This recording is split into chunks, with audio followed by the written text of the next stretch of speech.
62장에서는 우리 이제 이스라엘이 다시 새롭게 됨을 말씀하고 있는데, 그러면 나는 시온의 의가 빛같이 예루살렘의 군이 횃불같이 나타나도록 시온을 위하여 잠잠하지 아니하며 예루살렘을 위하여 쉬지 아니할 것인즉, 이렇게 나는 이렇게 하겠다. 나가 누구냐? 하나님으로 보기에는 전체적으로 좀 아닌 것 같고요. 그러면 예언자로 얘기하기에는, 그런데 그 예언자가 2절 이하에 그 나오는 그 영광을 누리는 걸 볼 때는 좀 곤란할 것 같아요. 예언자라고 얘기하기는. 또 특별히 6절에 내가 너희 성벽 위에 파수꾼을 세운다. 이게 바로 선지자거든요. 그래서 예언자는 아닌 것 같고, 하나님 자신으로 보기도 좀 어렵고, 우리가 일반적으로 볼 때는 이제 여호와의 종, 바로 장차 나타날 메시아라고 생각할 수 있습니다. 여호와의 종으로 보는 것이 좋을 듯해요. 그래서 여호와의 종, 바로 그 메시아가 오셔서 시온의 의가 빛같이 예루살렘 군이 횃불처럼 나타나도록 잠잠치 않고 쉬지 않겠다. 그래서 원래대로 그 이방 나라들이 내 공의를, 예루살렘 바로 하나님 나라 백성들 이스라엘 그 공의와 또 내 영광을 볼 것이다. 그리고 너희들은 하나님 입으로 정하실 새 이름으로 일컬음이 되고, 또 하나님 손에 아름다운 관, 또 왕관이 될 것이다. 그래서 다시는 너를 버림받은 자라 부르지 아니하며 다시는 내 땅을 황무지라 부르지 아니하고 너를 나의 기쁨이 그에게 있다. 바로 그 헵시바라 하며, 헵시바 나의 기쁨이 그에게 있다. 또 내 땅을 뿔려라 하리니, 뿔려라는 것은 이제 결혼한 여자, 내 땅을 그렇게 얘기한다는 거예요. 그래서 여호와께서 너를 기뻐하실 것이며 내 땅이 결혼한 것처럼 될 것이라. 그래서 5절에 있는 것처럼 네 아들들이 너를 취한다는 것은 이제 땅을 의미하는 것 같아요. 땅.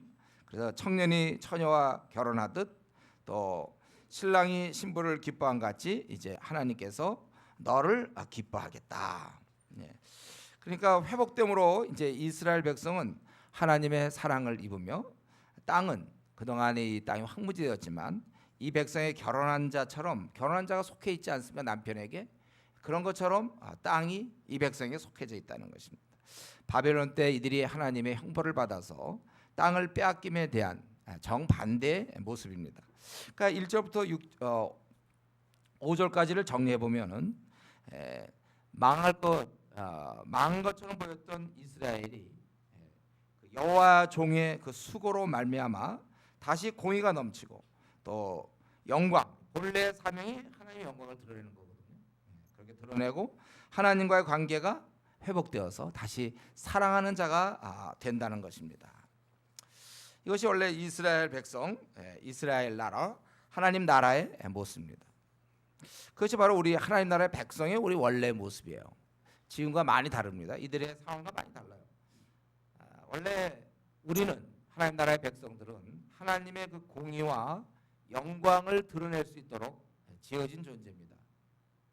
그런데 우리가 이 세상에 아담 하와가 타락함으로 말미암아 우리가 세상의 죄에 물들다 보니까 본의 아니게 우리의 모습이 좀 변질됐어요. 그러나 우리는 원래 하나님의 공의와 영광을 드러내는 그런 고귀한 존재라는 사실이죠. 모기는 뭐하죠? 모기는 피를 빨아먹죠. 모기는. 파리는 귀찮게 하고. 파리는 울창. 이번에 우리 대학부 수련회 갔는데 얼마나 파리가 많은지. 파리 하여튼 귀찮게 해요. 그건 원래 그렇게 태어난 거예요. 멍멍이는 이제 짖고 뭐 집을 지킨다든가 아니면 애완용으로, 그래서 멍멍이 그런 기능이 있는 것처럼 우리는 뭐냐? 우리는 왜 태어났습니까? 영광을 드러내려고. 우리는 하나님의 공의, 아주 공의와 영광을 드러내도록 우리는 되어진 존재다. 그렇기 때문에 우리가 사실은 이러한 모습을 회복해야 돼요. 제가 이 4절, 특별히 이걸 보면서 4절에 말이죠, 이들이 참 억울해하는 게 그거예요. 다시는 너를 버림받은 자, 그리고 다시는 내 땅을 황무지, 적과 꿀이 흐르는 그런 땅이었는데 황무지가 됐다면 다 망가졌어요. 다 망가졌어요. 이렇게 어떻게, 아니 하나님의 축복을 받고 너는 내 사랑하는 아들이요 딸이고 막 그러던 그들이 버림을 받았다는 것이고, 그 적과 꿀이 흐르던 그 땅은 황무지가 돼버렸다는 것입니다. 얼마나 억울합니까? 근데 다시 회복한다는 거죠. 우리도 아마 우리가 이렇게 살아오면서 그런 적 없습니까? 우리가 내가 지금 1년 전으로 많이 다시 돌아간다면, 한 3년 전으로만 내가 돌아갈 수 있다면, 아니 한 5년 전으로만 내가 이렇게 돌아갈 수만 있다면 지금처럼 생이 뒤틀리지 않을 텐데, 내가 어떻게 하나님의 사랑을 받고 승승장구하고 정말 내가 멋지게 살던 내가 어찌야 이렇게 되었는가, 황무지가 되었는가. 억울해. 지금 이 하나님이 마련해 준비하신 그 땅, 그리고 특별히 너는 하나님의 사랑하는 아들이요 딸인데 내 꼴이 그게 뭐냐 이거죠. 자기가 자기를 봐도 한심해. 다시 옛날로 돌아가고 싶어요. 그때 그 축복의 상태로 돌아가고 싶어요. 회복되고 싶어요. 예, 지금 바로 그것입니다. 원래 이스라엘이 이제 이거는 이사야가 글을 쓸 때는 이제 그들의 바벨론 포로를 생각하는 거 아닙니까?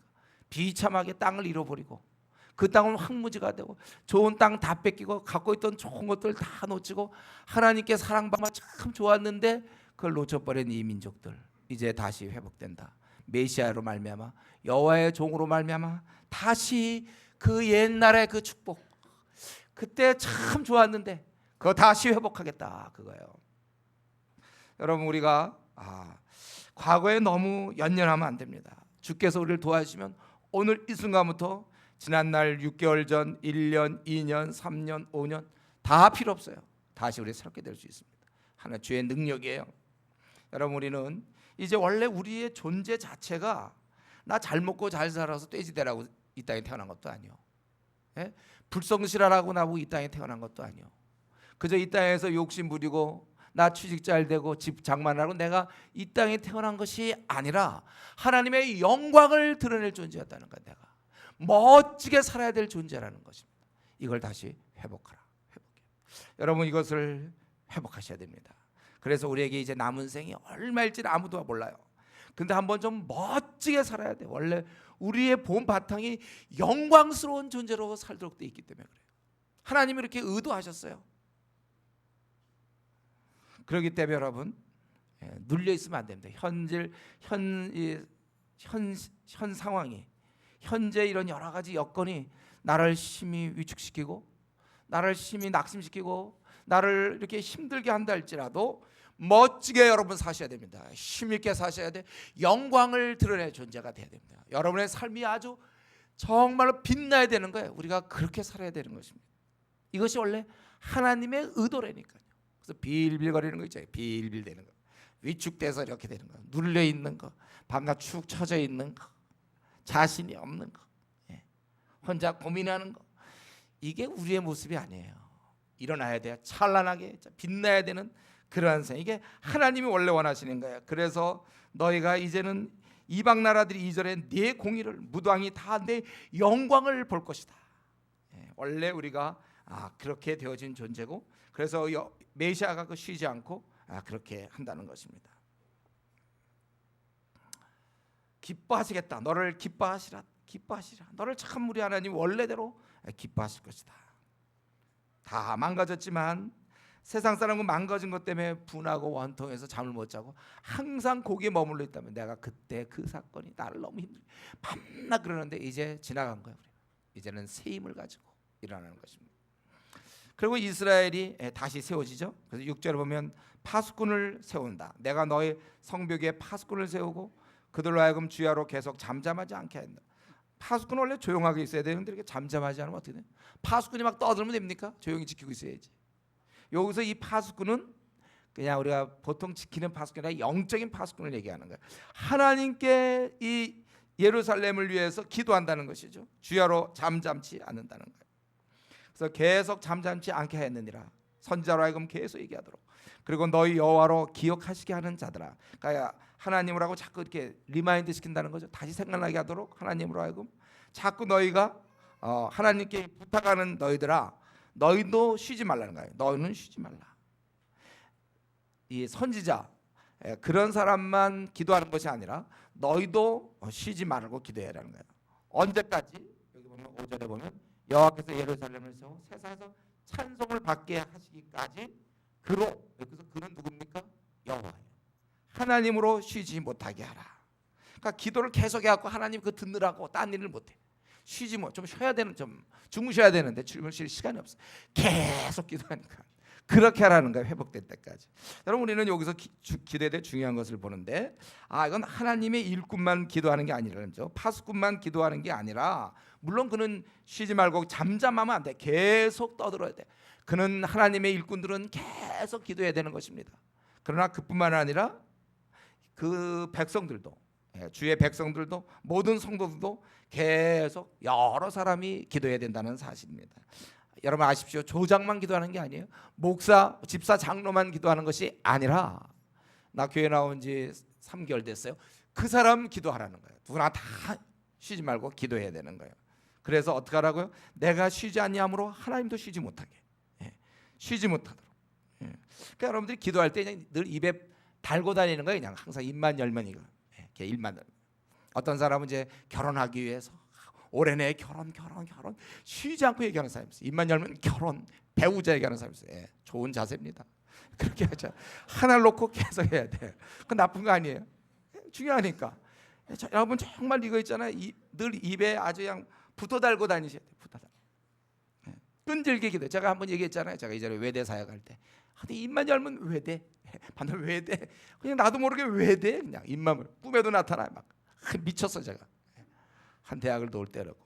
또 이전에 그건 제 개인적 사전 얘기 못하지만 어떤 하나 있으면 계속 언제든지. 그래서 우리가 여러분들이 끈질게 기도해야 돼요. 이건 떼쓰라는 것이 아니라 하나님께 막 쉬지 못하게, 하나님 쉬지 못하게 막 될 때까지 우리가 간구해야 돼. 그러니까 우리가 지금 꿈이 뭡니까? 우리 이제 앞으로 교대 들어가서 수십만 일꾼 키워야 되지 않습니까? 계속 기도해야죠. 우리가 어디를 다닐 때도 막 하여튼 어디 들어갈 때면 교대 들어가게 달라고 막 기도해야 돼요. 방문을 열고 방에 들어갈 때도 교대 들어가게 해주십시오. 여러분 이제부터 문에 들어갈 때는 반드시 문을 열고 들어갈 때는 교대 들어가게 해주십시오.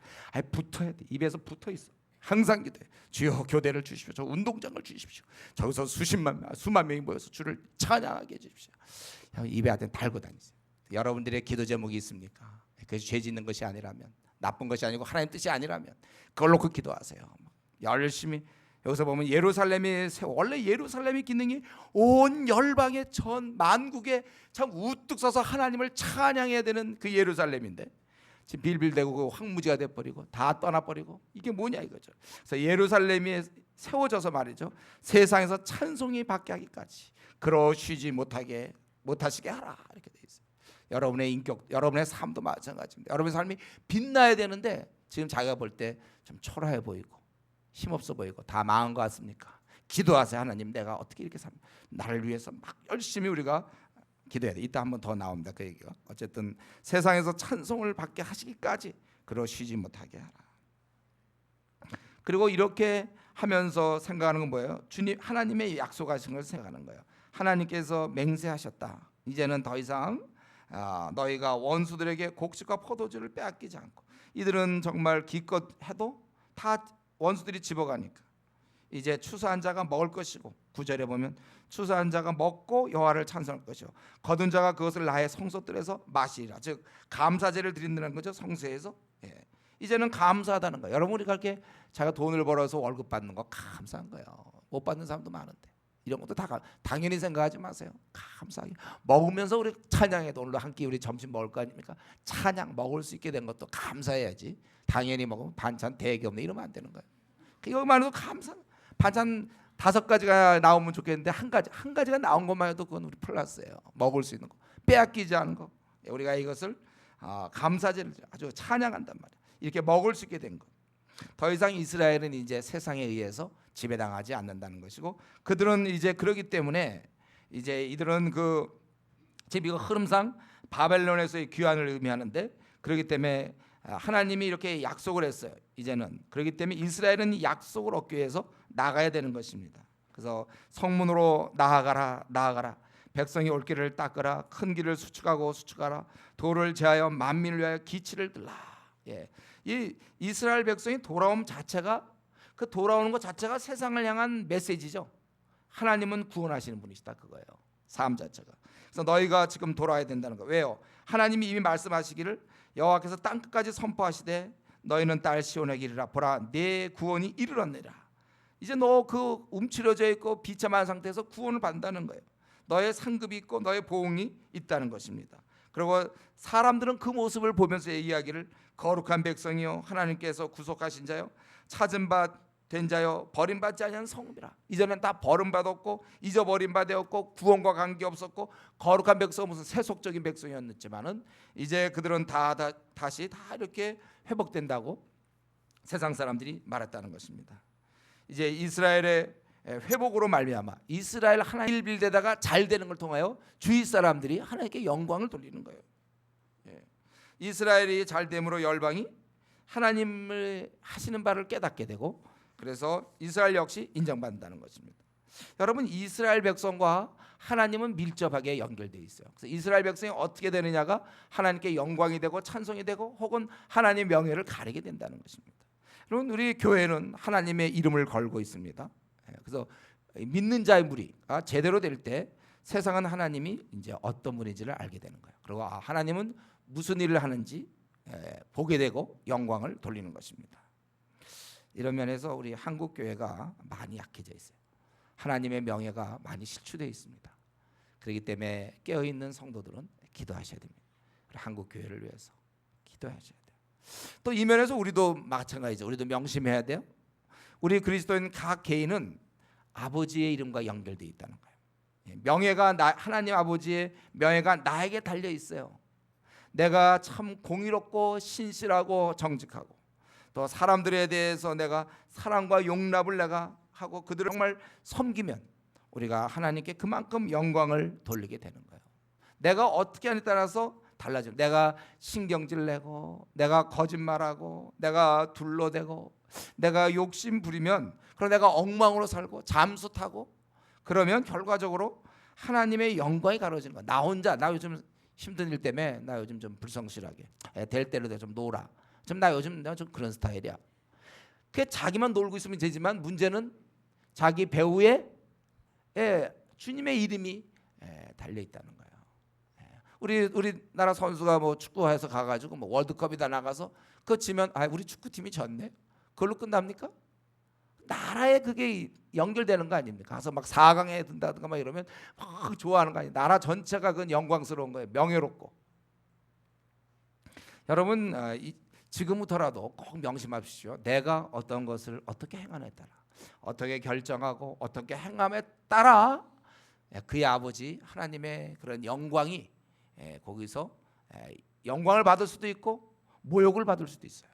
내가 어떻게 회사에서 학교에서 내가 어떻게 행동하느냐에 따라 나는 좀 노는데 나는 좀 그래도 좀 나도 방황의 시간이 필요한 거 아니야? 나도 좀 어떻게 늘 모범적으로만 삽니까? 난 좀 놀아요. 대학 들어서 좀 놀아. 놀지만 아버지도 논단 말이에요. 그렇게 되면 같이 놀아. 명예가 실추되는 거야. 왜 아버지를 생각 안 하십니까, 여러분들? 내가 어떻게 행하냐에 따라서 그리고 부모가 어떤가, 이거 똑같은 거예요. 내 삶이 어떤가에 따라서 하나님이 영광을 받기도 하고 영광이 실추되는, 명예가 훼손되는 일. 그래서 여러분 잘 사십시오. 한번 정직하게 한번 자기 자신을 좀 생각해 보세요. 내가 좀 영광을 가리고 있는지 아니면 영광을 드러내고 있는지. 여러분의 그런 언어 생활 같은 거, 덕을 세우고 또 자기가 한번 입 밖에 낸 거 지킨다든가, 또 우리의 어떤 재정적인 면, 돈 사용 같은 거 어떻게 쓰고 있고, 또 다른 사람에 대한 배려라든가, 좀 내 삶 자체가 지금 볼 때 하나님 앞에서 좀 어떠한가 한번 여러분 우리 자신을 좀 들여다봐야 되겠어요. 이제 우리는 하나님과 연결되어 있으므로 우리가 잘 됨으로 말미암아 사람들이 영광을 돌린다는 거예요. 그래서 여러분들 좀 잠수를 타고 싶고 좀 불성실하게 살고 싶어도 그렇게 살지 마세요. 여러분은 끝나게 해라. 아버지께 영광의 문제가 있기 때문에. 그리고 이제 이렇게 영광과 동시에 이스라엘이 회복되는 것은 대적의 무너짐이거든요. 그래서 그 63장 1절부터 6절까지 이제 대적이 벌받는. 그래서 에돔에서 오는 이 누구며, 에돔이라는 것은 가장 이스라엘과 가장 가까운 거잖아요. 저 야곱과 에서 바로 가장 가까운 나라인데 가장 해독을 많이 끼친 나라예요. 그러니까 에돔이라는 것은 세상 모든 나라에 대한 아주 상징입니다. 그러니까 에돔은 대표예요. 대적의 대표 에돔. 그래서 에돔에서 오는 이 누구며, 붉은 옷을 입고 보스라에서 오는 이 누구냐. 이 보스라라는 것은 에돔의 주요 도시입니다. 그러니까 사해 남단 남동쪽에 있는 한 40km 정도 떨어져 있는 그 보스라에서 오는 이 누구냐. 그의 화려한 의복 큰 능력으로 걷는 이가 누구냐. 그는 나다. 이렇게 지금 여호와의 종이 얘기하는 거예요. 나다 그는. 공의를 나는 말하고 구원하는 능력을 가지니라. 그래서 어찌하여 네 의복이 붉으며 내 옷이 포도즙들을 받는 자 같으냐. 그럴 때 얘기하기를 내가 노함으로 이들을 벌함으로 말미암아 그들의 그 피가 내 옷에 튀어서, 거기 분함으로 말미암아 짓밟음으로 그들의 선혈이 내 옷에 튀어 내 의복이 다 더럽혀서 붉어졌다는 거예요. 그 정도로 철저하게 그들을 보복했다는 것입니다. 대적에 대해서. 그래서 그것은 바로 4절에 있는 것처럼 원수 갚는 날이 있어요. 아무 때나 우리 하는 것이 아니고 그 원수 갚는 날 동시에 구속을 받는 거죠. 이스라엘은 원수가 무너짐으로 구속받는 거예요. 그때 아무도 함께하는 것이 아니라 나 혼자 했으며 왜 이렇게 하는가? 그것은 내 분이, 5절 제일 밑에 보면 내 분이 나를 붙들었고 내가 노함으로 말미암아 만민을 밟았으며 내가 분함으로 말미암아 그들을 취하게 하고 그들의 선혈이 땅에 쏟아지게 하였느니라.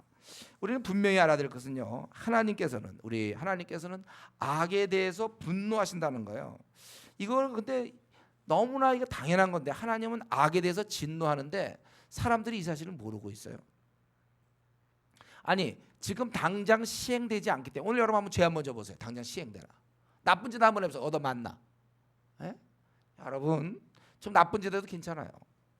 당장 벌이 없으니까.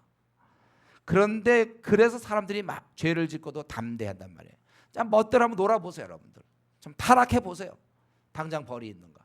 그러니까 아주 죄 짓기에 담대하다고 그랬잖아요. 인생들이 성경에서는 당장 시행되지 않기 때문에 담대하나 그러나 잠시 뒤에 이제 때가 되면 분명히 내 원수 갚는 날이라고 4절에 있잖아요. 심판 때가 있는 것입니다. 지금 하나님을 대항하고 고집 피우고 멋대로 살고 신실하지 아니하고 주위 사람 마음을 아프게 하고 그렇게 사는 사람들, 적당히 거짓말하고 둘러대고 사람의 마음을 찢어지게 하고 고통을 주는 그 사람들, 분명히 때가 되면 하나님이 그 죄악에 대해서 형벌하시는 거예요.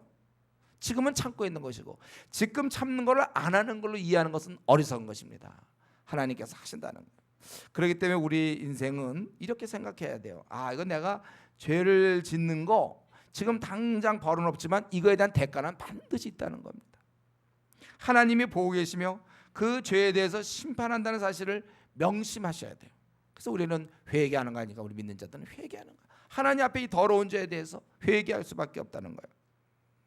우리는 이 사실을 당장 죄가 형벌이 시행되지 않는다고 해서 담대하게 살아서는 안 됩니다. 우리는 이 죄에 대해서 두려워하고 회개해야 되는 거예요. 하나님의 심판대. 그리고 우리가 동시에 한 가지 더 생각할 것은 이 땅의 모든 사람들 중에 한 명도 예외가 없다는 겁니다. 누구나 다 하나님이 깔아놓은 심판 자리를 통과해야 돼. 다 하나님의 심판 앞에 서서 하나님 앞에서 이 죄 문제를 정리해야 되는 것입니다. 모두가 다 하나님의 심판대 앞에 그 엄위하신 두려운 심판자 앞에 모두가 다 1대1로 면접해야 되고 1대1로 만나야 된다는 것, 독대해야 된다는 사실을 잊지 마세요. 여러분 그러기 때문에 우리가 가족이나 직장 동료들, 학교 친구를 볼 때 우리가 그렇게 봐야 돼요. 저 사람이 언젠가는 하나님의 심판 자리에 서야 되는 거구나. 하나님을 분명히 만나요. 하나님 없다고 하던 사람들이 있죠. 이제 만나게 될 거예요. 하나님이 있음을 알게 될 거예요. 그러나 이제 그때는 늦는 거죠. 하나님이 있음을 알게 되지만 분명히 알게 됩니다. 여러분 우리가 설명 안 해도 그는 하나님이 있음을 알게 돼요. 그러나 이제 그때는 늦는 거예요. 있음을 알지만 하나님에게 심판받아 영원한 멸망의 지옥에 갈 수밖에 없다는 것입니다. 그래서 여러분들이 학교에서 친구들, 학교에서 그 아주 인기 있는 교수 있습니까? 잘 가르치는 교수, 그가 하나님을 알지 못한다면 그는 이제 심판대 앞에 서야 돼요. 심판대 앞에 서야 돼요. 회사의 상사, 사장, 부장, 위에 사람, 심판대 서야 돼요. 여러분 이것을 기억해야 됩니다. 우리 믿지 않는 사람들이 그 죄로 말미암아 그날 당할 그 비참한 운명에 대해서 저와 여러분 연민의 정을 좀 가지십시오. 지금 많은 사람들은 노후는 되게 신경 쓰면서 노후 이후에 벌어질 요 한 3, 40년짜리는 굉장히 신경 쓰는데 그 다음에 벌어질 그 엄청난 그 기간 동안에 아무 대안 없이 타는 불못에 떨어져 있을 자신에 대해서는 생각하지 않아요. 영원히 고통당할 것입니다. 그들은 나오지 못할 거예요. 조그만 미물도 타지 않는다. 미물도 거기서 나오지 못해요. 그들의 유일한 소망이 있다면 혀 끝에 물 한 방울이지 샤워도 한 컵의 물은 생각할 수도 없어요. 거기서는 성경 예수님이 이렇게 가르쳤잖아요. 은혜로우신 주님의 입술에서 나온 말씀이 뭡니까? 그들은 혀에 요 부자가 나사로한테 혀끝에 물방울 하나 어떻게 한 컵을 요구합니까? 감히. 그 정도로 최악의 상태. 제가 군대에서 힘들 때 뭐 어떻게 좋은 걸 먹습니까? 사탕이라도 하나 먹으면 그게 굉장한 거. 지금 사탕 뭐 그렇게 하겠습니까? 그러나 그때는 사탕 하나리야말로 너무나 귀한 거야 나한테. 군대에서 그렇게 제가 그런 경험이 있었는데 저한테 참 일생에 중요한 그 경험인데요. 여러분 그 타는 불못에서는 성경이 묘사하기를 그저 물 한 방울을 위하여 그것만을 소원할 정도로 온 몸이 고통 가운데 있다고 그랬어요. 우리는 그 사람들을 위해서 기도해야 됩니다. 여러분 우리가 참 우리는 사실 구원받은 자 아닙니까? 아직 구원이 확실치 않은 사람들, 그 가족 중에 혹은 직장 동료 중에 또 학교 친구들이나 뭐 교수나 그런 사람들 중에 그들은 분명히 이제 때가 돼서 아버지 하나님 그 어미하신 하나님을 만날 것이고 그리고 그런 지옥에 떨어질 거예요. 이 우리가 다 뻔히 보는데 뻔히 그 고통을 보고 있는데 우리 어떻게 가만히 있습니까? 왜 우리는 항상 내 문제를 갖고 여러분 내 문제 갖고 살아가려면요 앞으로 우리 내 문제만 해결하지도 못한 채 생을 마칠 수 있어요. 원래 내 문제는 해결이 안 되는 겁니다. 그냥 문제가 있는 거지. 이 땅은 계속해서 나의 문제, 나와 가족의 문제는 끊임없이 있는 거예요. 이 땅 자체, 이 땅을 떠나야 끝나는 거예요. 그 문제는요. 끊임없이 내 문제, 우리 가족의 문제는 죽을 때까지 계속될 겁니다. 그래서 우리는 이 문제를 그냥 수용하는 거예요. 그냥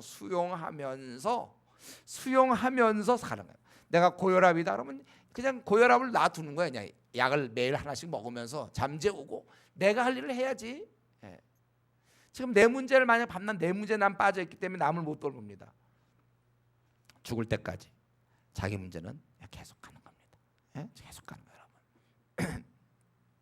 제가 지금 목이 좀 쉬었죠. 제가 이번에 대학부설에 가서 밤마다 이제 마가복음을 전했어요. 그래서 하루에 3장, 4장씩 전해갖고 다 끝내고 왔는데 그 바람에 목이 좀 약간 제가 이런데 요 틈을 이용해서 제가 이게 크게 막 얘기 못한다고 그래갖고 좀 나긋나긋하다 이렇게 생각해서 졸리는 사람이 있는 것 같아요. 여러분들 내가 지금 마음이 굉장히 뜨거워요, 여러분.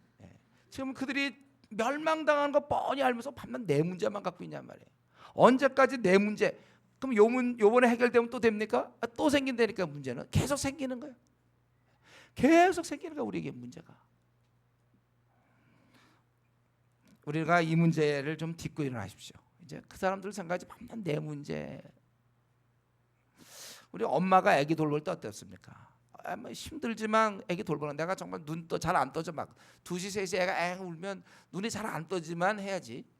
애를 좀 도와주고 뭐 먹이고 그래야지. 자기 그냥 눈 안 떠진다고 자기 문제만 가지고 애 안 돌보면 되겠습니까? 한 3개월 된 애기. 이제 뭐 난 지금 내가 힘들다. 내가 밤낮 내 문제.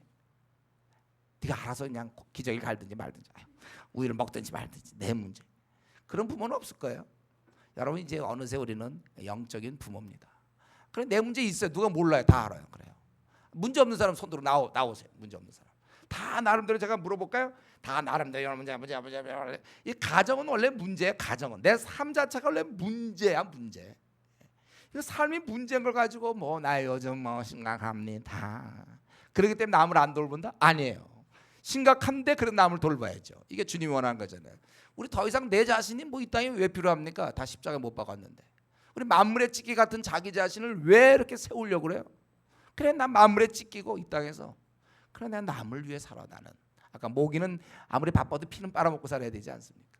우리는 남을 돌보며 사는 사람들. 우리는 엄마입니다. 엄마. 우리 세상 사람들은 3개월 2개월 된 사람들 아직 그런 애기들이라고 생각하셔야 돼요. 그냥 돕는 거야. 우리는 힘들고 지치고 잠 좀 편히 좀 자고 싶은데 토요일만큼은 그냥 나가는 거예요. 가서 그들을 돌보고. 내가 정말 2시에 정말 일어나기 싫은데 애가 앵앵 우니까 그 돌보는 거예요. 기적이 가는 거죠. 하게 돼 있어요. 다 엄마가 되면 미리 막 처녀 시절에 뭐 기적이 가는 연습 안 해도 돼. 그냥 하면 돼. 다 그냥 갈 수 있는 거고.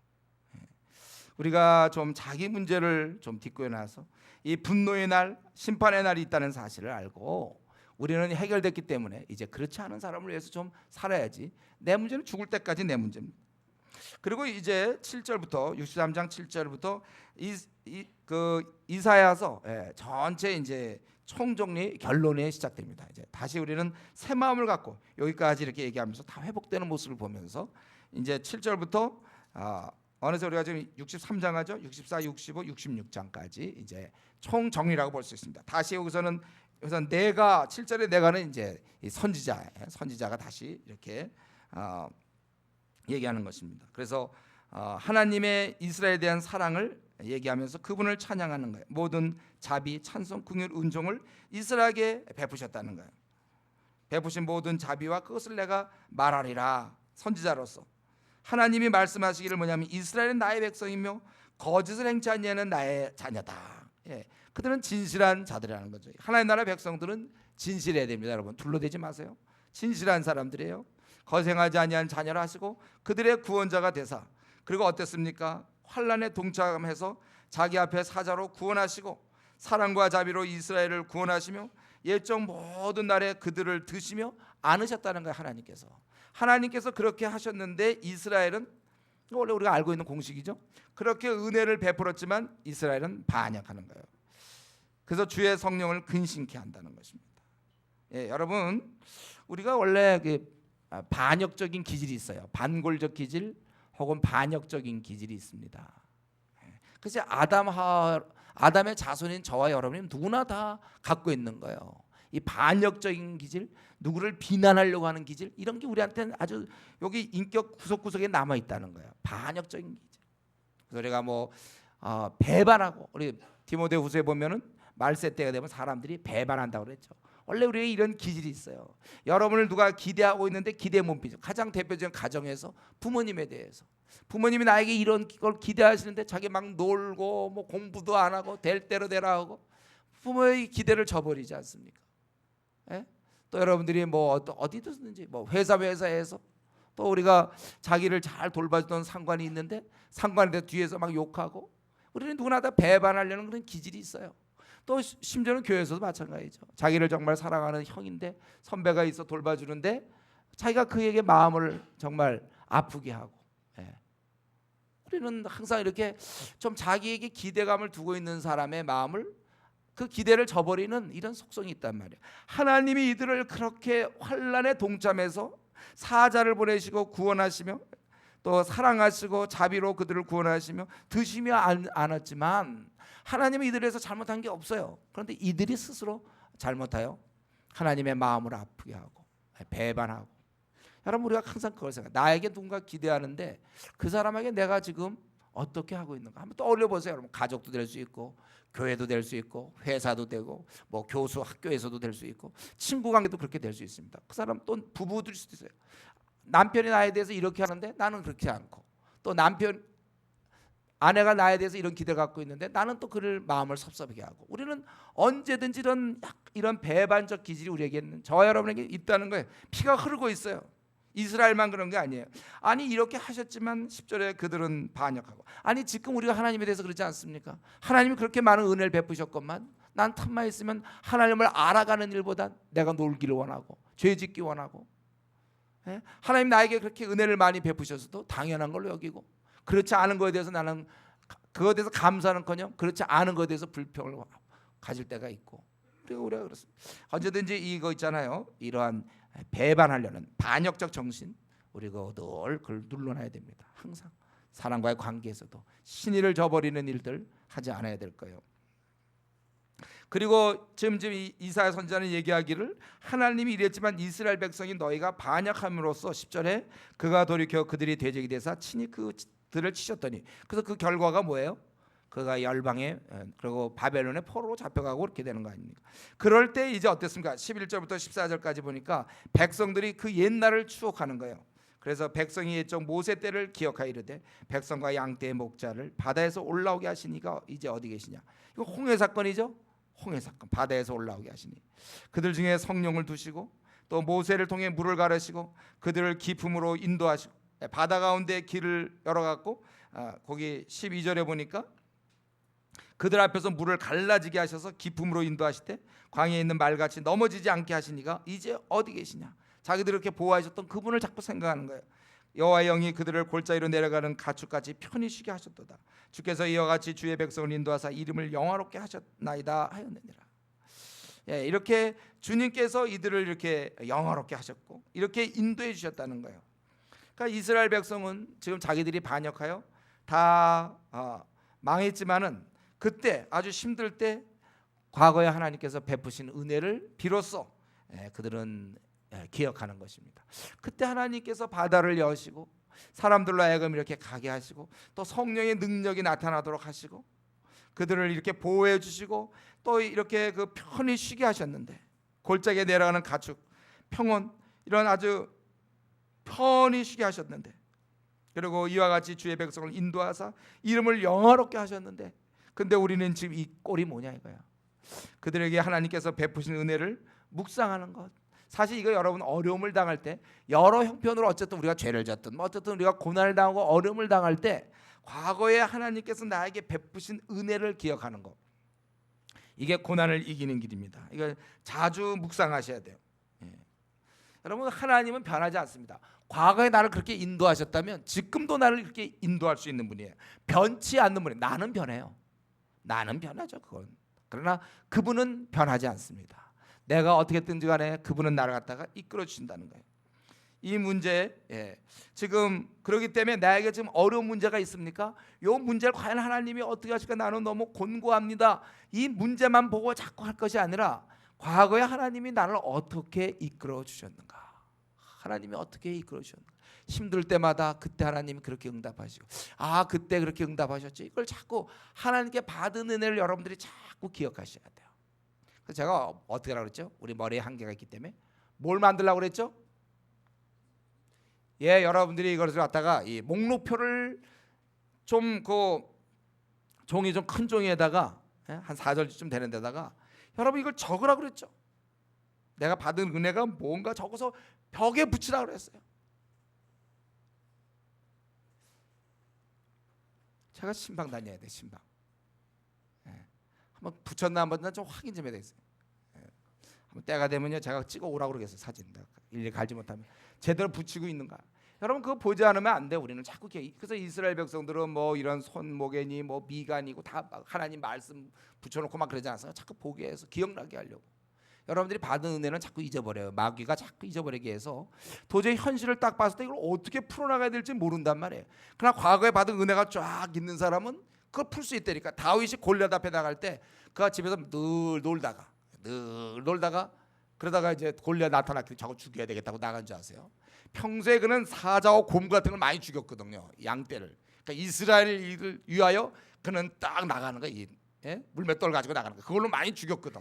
많이 해봤기 때문에 다른 사람들 벌벌벌 떨지만 그는 겁나지 않아요. 저는 물론 의사가 아니에요. 그러나 내가 그런 생각이 들어요. 제가 인턴 레지던트 때 처음 막 수술할 때 만약 이제 처음 할 때 막 벌벌 떨 것 같아.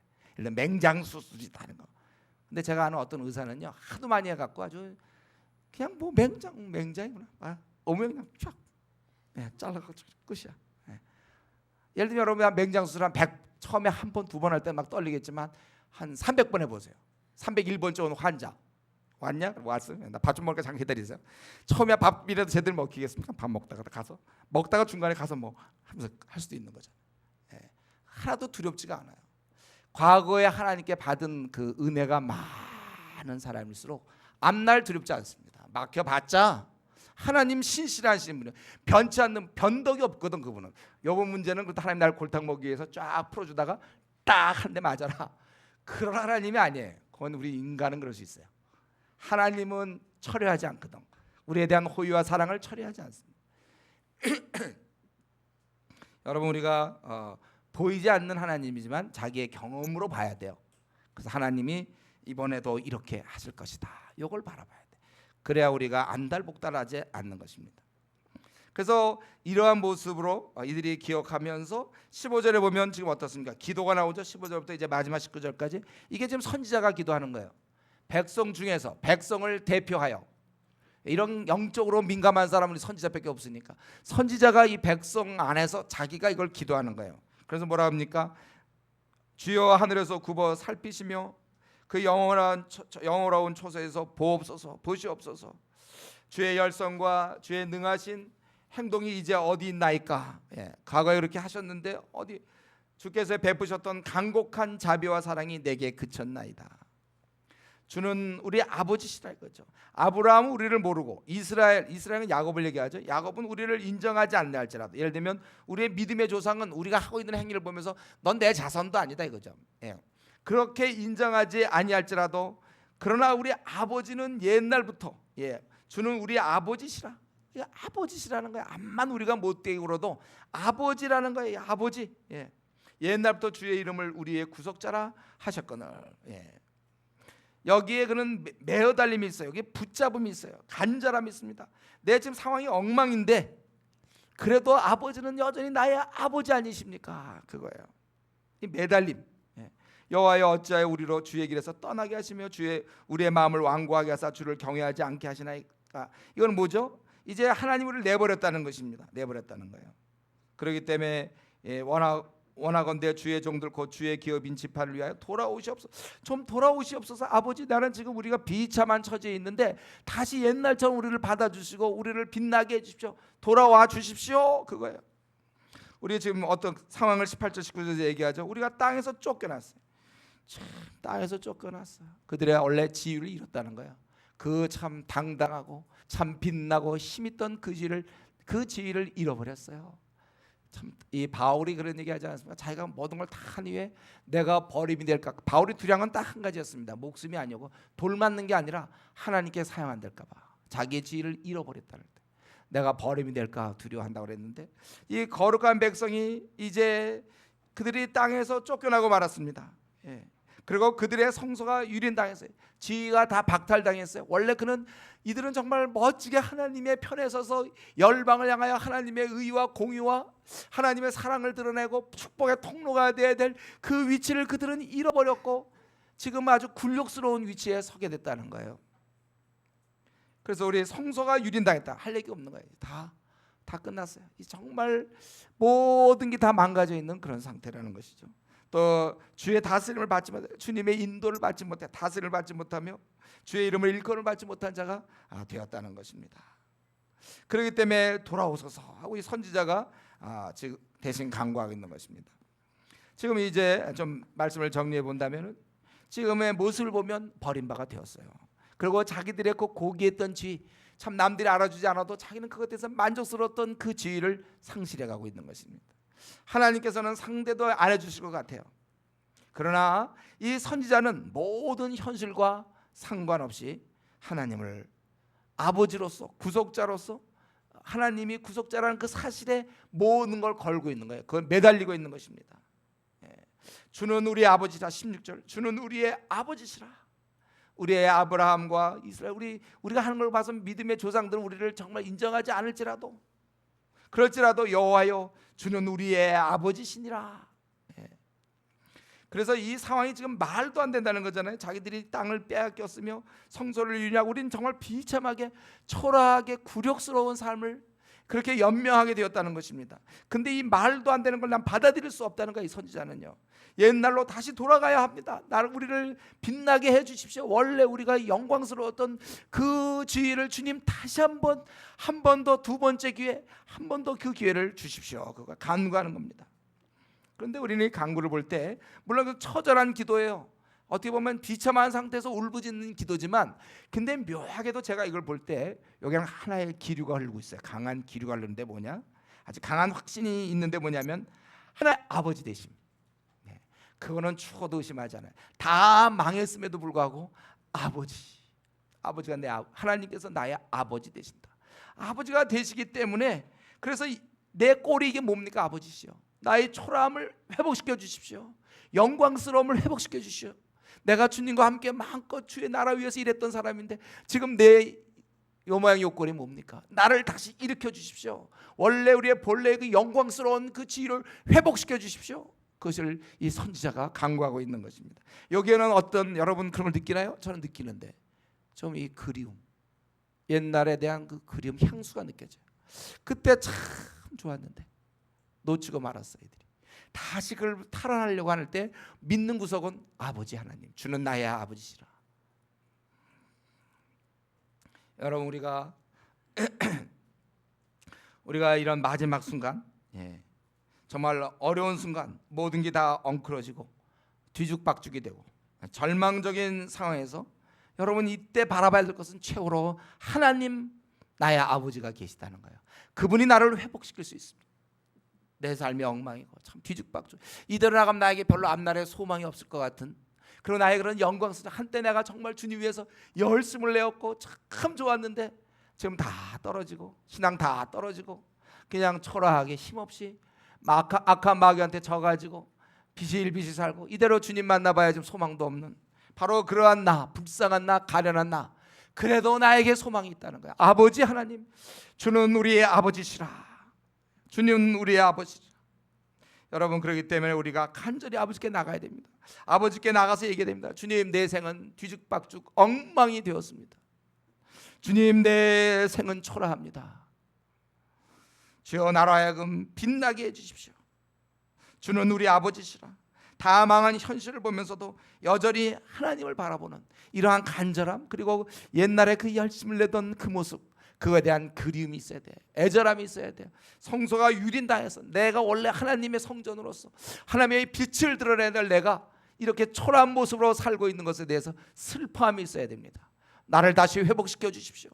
내 남은 생 주를 위해서 영광스럽게, 내가 비록 가난할지언정 이 자리에 섰던 내가 다시금 내가 선봉의 자리에서 주를 향하여 나의 생을 다 드리기를 원합니다.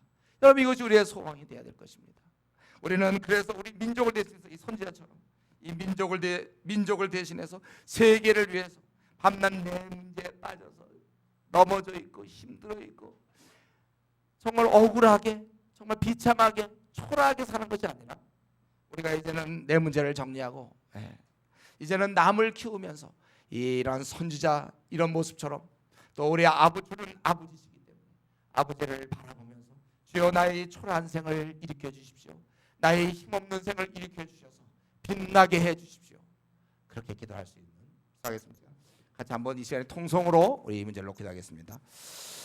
아버지 하나님이시여, 우리가 한 번뿐인 이 생을 헛되이 간절함이 우리에게 있어서 옛날에 그런 잘 나가고 정말 열심을 내었던 그 시대를 생각하며 아버지 하나님, 우리 다시 회복을 위해 기도하기를 원합니다. 더 이상 아버지 힘없이 살기를 원치 않습니다. 내 문제에 빠져서 항상 아버지 하나님 이 문제 속에서 빠져나오지 못하고 아버지 하나님, 기껏 주께서 우리의 죄 사실을 풀어주셔서 이제 의의 병기로 사용될 수 있는데 문제에 빠져서 헤어나오지 못하고 깊은 잠 자고 있고 요나의 잠을 자고 있는 아버지 하나님, 우리를 부활시켜 주시고 회복시켜 주셔서 남은 생을 한번 멋지게 살게 하시고 우리의 원래의 지위를 회복하여 찬란히 빛나는 아버지 영광스러운 존재로 살게 하시고 마음껏 하나님의 이름을 높여드리게 하시고 명예를 아버지 하나님이여 드높이는 저희들이 다 될 수 있도록 우리 하나님 은혜를 나려 주시옵시기 원합니다. 아버지 하나님, 우리 주은의 교회를 보시옵소서. 아버지 하나님이여, 정말 빛나기 원합니다. 말세 어두운 때에 수십만 명의 일꾼을 키워 전 세계를 향해 싸우기를 원하는데 아버지 하나님이여, 이게 우리 아직 모습은 너무나 초라오니 아버지 우리를 일으켜 주시옵소서.